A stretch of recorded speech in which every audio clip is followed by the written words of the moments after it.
Pagsaulog sa tinuig nga Piña Francia Festival adunay mga kabaguhan tungod sa pandemya apan panaad ug pangaliya sa mga deboto wa matarong. Si Chelo Valiana sa report. Ilado ang Naga City sa Bicol Region sa ilang pagsaulog sa Peña Francia Festival. Aligre, mabulukon o gidagsa sa mga tao. Pipila lang kini sa mga pagulagway sa duha ka semana nga selebrasyon. Ang traslasyon o ang pagbalhin sa imahen nila ni Divino Rostro o Our Lady of Peña Francia sa Naga Cathedral ang unang religious event. Paghuman sa siyam kaadlaw nga nobinaryo, ibalik ang imahen ngadto sa Basilica Minore pinaagi sa fluvial procession sa Naga River.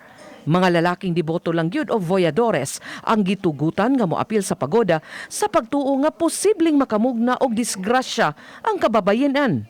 Ang ubang mga deboto magatang lang sa kilid sa suba samtang magwarawara sa puti nga panyo ug magsyagit og Viva la Virgen.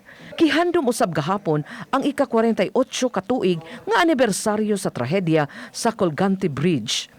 Fluvial procession ni atong 1972 dihang nahugno ang taytayan nga puno sa mga deboto, diin 138 kanila ang namatay. Karong Sabado subli untang mapahigayon ang fluvial procession apan dili kini mahitabo gumikan sa pandemya.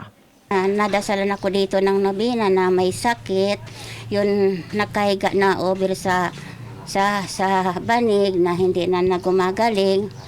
Tapos nagpadasal sa akin ng nobina ng 9 days.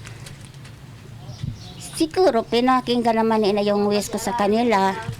Naggumaling po yung pinagdasalan ko ng sakit, may sakit. Nabaguan ang ubang deboto kay dili na kuno nila magunitan ang mahal nga birhen. Gusto ko lang, parang gusto ko dito taon-taon nandito ako kasi masarap pakiramdam ko. Maganda ang pakiramdam ko. Tsaka binibigyan niya ako ng maraming blessing. Noon, ma'am, hirap na hirap ako nung nagpapaaral ako sa mga anak ko. Ngayon parang angga-anggaan ng pakiramdam ko na mayroon ako sa kanyang panata. Gumika ni ining selebrasyon, mas giila ang Naga City isip pilgrimage capital of Bicol. Bisan pa sa pandemya, padayon gihapon ang panaad sa daghang Bicolano. Sama-sama tayong ipahayag ang ating pagmamahal sa Kanya sapagkat sa kahuli-hulihan, ang Our Lady of Peña Francia ay parating mananatiling ating ina. Viva la Virgen! Uban ni Jovel Obiso, Chelo Valiana, Balitang Bisdak.